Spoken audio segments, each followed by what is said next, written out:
Hi, this is Stephanie Miller from The Stephanie Miller Show. Please enjoy this exclusive clip from my show on Political Voices Network. Do you think Tish James and Judge Ergeron, do they feel ashamed, a little embarrassed? Have they felt, I don't know, maybe they overreached a little bit after this decision? Well, that would mean that they have a moral compass or a conscience, and I don't feel that that exists. People that go on TV, censor Donald Trump, shut him off when he's speaking, want to act like he's about to go broke, want to act like he's poor, and that's why he couldn't get a bond that no private company has ever been asked to get, with no cash equivalents other than cash, marketable securities. People that get excited for that, they don't have a conscience, Jesse. But, I hope she took a little piece of humble pie today, because that's what was served to her. Just a little. But we'll be serving a lot more of that in the next couple of years. And she'll be eating humble pie. You'll be having birthday cake. We hear it's your birthday, so happy birthday. Thank you, Jesse. Thank you. All right. Behave yourself. Why anyone is his lawyer? Out here in California, Carl, the judge has ruled that John Eastman should be disbarred. I mean, pretty much all of his ex-lawyers are either ending up disbarred, possibly in prison. I mean, it is just extraordinary. Like, it is just a wood chipper that people keep jumping into for Donald Trump, right? You can't, look, if you're a lawyer, you can't break the law for your client. So these decisions are not surprising. I mean, I look at Giuliani, I look at Eastman, others. This is going to continue to happen. And this is why the circle of people who surround Donald Trump, particularly his legal team, gets smaller and smaller and weaker and less qualified to do the job for which they're being hired.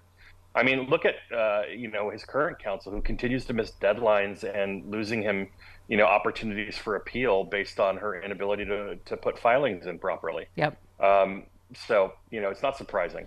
Well, yeah, the judge said this lack of remorse and accountability presents a significant risk that Eastman may engage in further unethical conduct, compounding the threat to the public. That's the other thing, just the hubris of these guys. They just, all of them, they get pardoned by Trump and they'll be back to do it again. He'll write the next coup memo. I mean, that's the generally in our system of justice, there's remorse, and then, that's how you get a lesser sentence. None of these, mother have any regret about the mothers. Well, no, of course not. The reason they're in this position is because they're unyielding loyalty to a man who has no loyalty but to anybody but himself.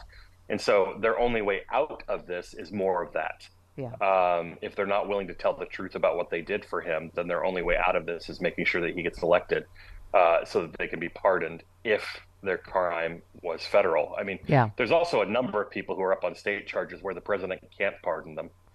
I don't know if you saw the former president on TV this week, the sports writer who wrote the book about how Trump cheats at golf, who has golfed with Trump. I thought, but it's so indicative, isn't it, Carl? His entire life is cheating.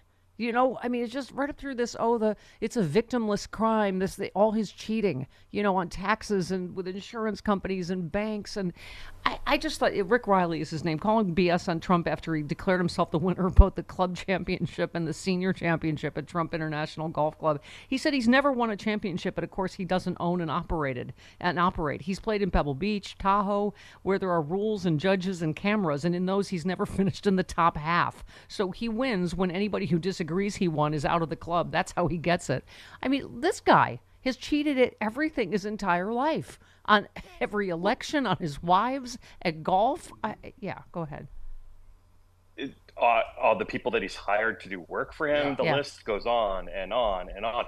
And what's crazy is that he's not a bad golfer, right? Like, everybody knows he's a good golfer. Right. But he's just not as good as he says he is. Well, I love it. And what kind of insecure jerk does it take to make himself feel better by cheating on golf courses or tournaments at his own golf courses? Yeah. I mean, that is a special kind of delusion. Well, I just love the details.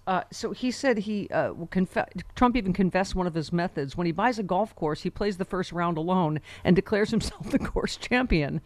He said golfers have to trust each other because of the vast distances on the course and the fact that no referees are keeping watch. Trump takes full advantage of that. He always gets a turbocharged golf cart that goes 3 times as fast as yours, so he's always 200 yards ahead, and that gives him time to cheat. He moves his ball to better spots, kicks his opponent's balls into the bunker. One time time in L.A. he was playing $50 a hole with these three guys. He hits it in the pond. They see it splash. By the time they get there, it's in the middle of the fairway, and they're like, "What the F, Donald?" And he goes, "Oh, it must have been the tide." The tide? He said Trump cheats like a mafia accountant. What's that? The tide of a golf pond? Right, sure. A perfectly still man-made golf pond. You got to be careful. If you get near those ponds, you never know, a big tsunami could come. Right. Oh, my God. I mean, it's sort of funny, but sort of not. That you go every single, even all of they're about cheating. He colluded and cheated with Russia to get installed in 2016. He tried to cheat with Ukraine to stay in power. He tried to overturn the election on January 6th to cheat to stay in power. I mean, it's just, oh my God. On and on. I would love to see somebody take a drone out to the next tournament Donald Trump is participating in, and get video proof of him doing these things. But you know what's crazy is that they could have video proof. Nobody would believe it. Right. Yeah, right, exactly. Fake news. Nobody on the other side would believe it. Yeah. Golf witch hunt. Okay.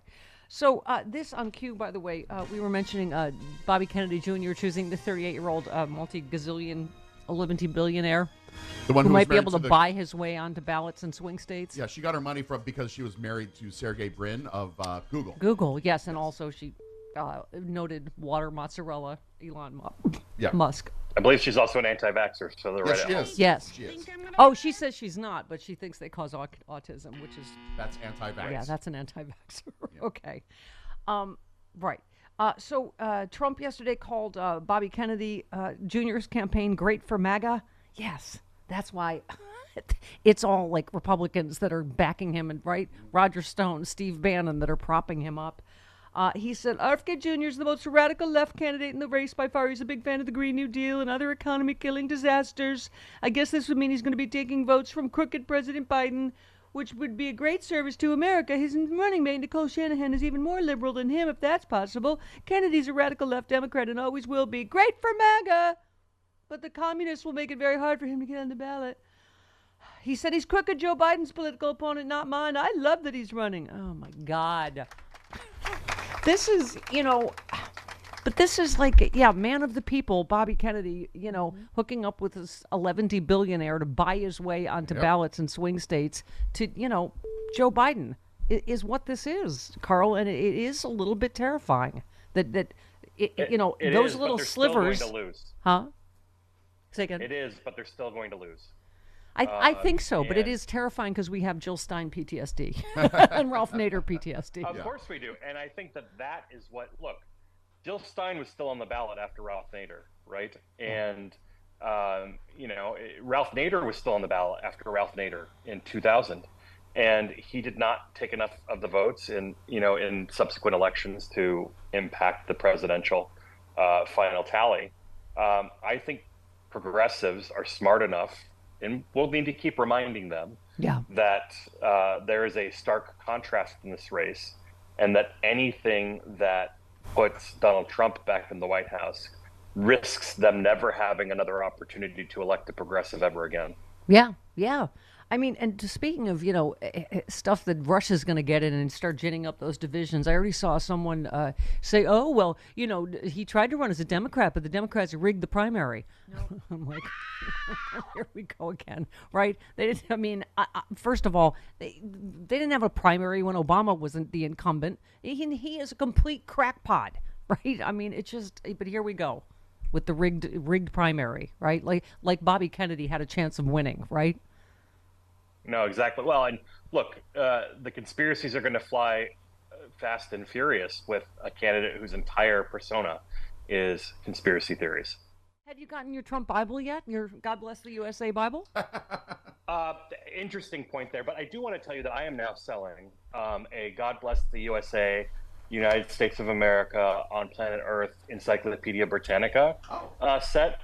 It is from 1974. Okay.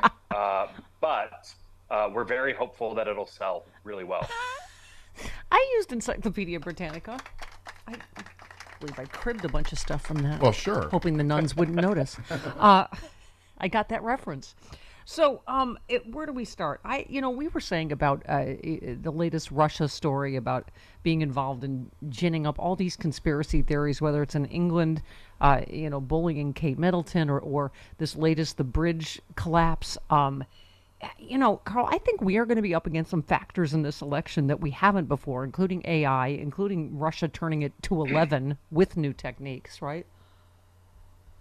Yeah, it's interesting. I often see on social media these new technologies being used in pop culture ways, like, record yourself talking and we can turn it into a pop song, that kind of stuff. And I'm thinking to myself, oh my gosh, what they could do with this to really meddle with our campaigns. Yeah. We've already seen one guy getting brought up on charges for running robocalls with a fake Joe Biden, but it was actually Joe Biden's voice just created by AI to carry a message to voters.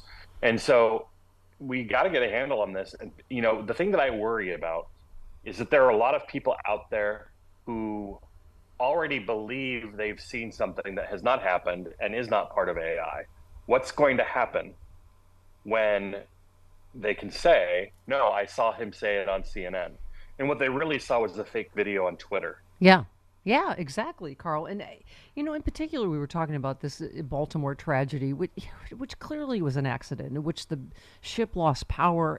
First of all, you're thinking, if this was a terrorist attack, would they have picked it 1:30 in the morning? The whole thing, it's Right. just, logic has just left the building. Obviously, the ship losing power, the Mayday, uh, and the fact, but again, that people are dead, and they just skip right over that to go, how can we make this about open borders, or it's a cyber attack on Yeah. Joe Biden's watch, right? A noun, a verb, and open borders. I Right. mean, Yeah. to borrow a phrase from the president. But that's what it's going to be in this election. There will never be a missed opportunity for them to hammer home the issues that they think they're going to win on. But I think that there are also glimmers of hope if we're willing to look for them. And sometimes they just want to smack us in the face. I mean, just this week, in a Republican seat in the Alabama state Yep. legislature, we have a Democrat win by more than 20 points after the IVF decision from the Alabama Supreme Court. And so, I look at this anecdotal evidence that becomes much more than anecdotal when you compound it instance after instance. You look all over the country and you see these special elections where Democrats are far outperforming where they would historically be predicted to perform, not only in competitive races where we continue to flip R to D, but also in Democratic seats where there should be no interest in the race because there's no competition. Democrats are doing even better in those districts as well. So looking at those things, I also think is important. But we've got to get the word out to our friends and neighbors about how they can't necessarily trust what they see now. And until Congress puts some really good laws in place to kind of police this, it's going to be the reality that we live in. Yeah, and that the stakes are through the roof for Putin and Netanyahu to get Trump reinstalled. I just on this bridge thing, I feel like this is how. This is where the Republican Party is today.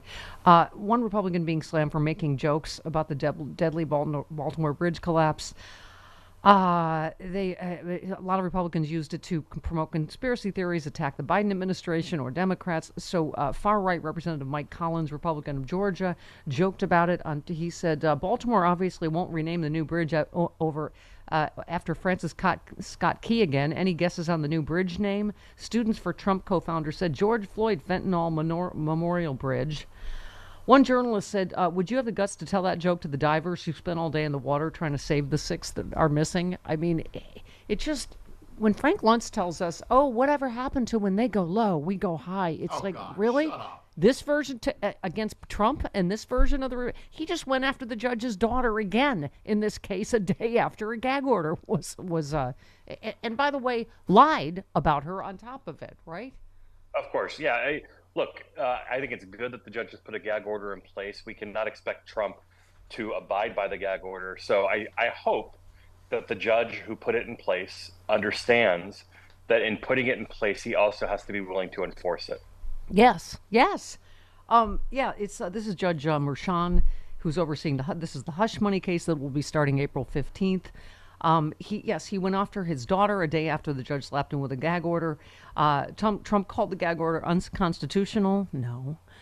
He said, Judge Merchan, who's suffering from an acute case of Trump derangement syndrome, has now issued another illegal, un-American, unconstitutional order as he continues to try and take away my rights. Oh, my God.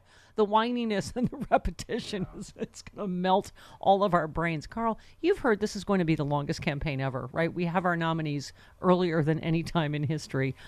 Oh, my God. Well, it's interesting. He thinks people should just be allowed to talk, despite what the law says. I'm curious if he would be willing to absolve anyone who's ever worked for him in their non-disclosure agreements. Are they allowed to speak to anybody they want to on any topic at any time? Yeah. Well, ironically, that's what the hush money case is about, is trying to get Stormy Daniels to shut up before the election.